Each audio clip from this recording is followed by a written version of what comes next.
one side will be founded and other two sides are given. So which is the right triangle? You know that this is the right angle. So we can call as, which is called as the base, also perpendicular, and this will be hypotenuse. Okay, these are the sides, the name of the right triangle. We find the value of x and we using the formula hypotenuse theorem. We using the formula Pythagoras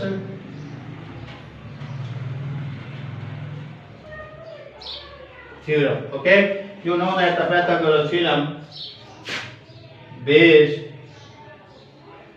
square is equal plus perpendicular square is equal to hypotenuse square. This is the formula of the Pythagoras theorem. Now we use the value of base, perpendicular, and hypotenuse. The base is called as the x, so we put as. And perpendicular is called as the 3. We can put as square. And the hypotenuse will be 4. So we can put as. Now x square here 9 and 16. We can take the 9 on the right hand side.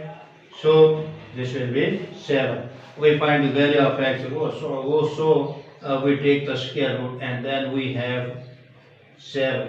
Which this will be the answer of our question. If you like my video for my next video, so subscribe my channel, which is the name of the my channel, Mathematics Lecture Part. Await my next video. Thank you. Allah Hafiz.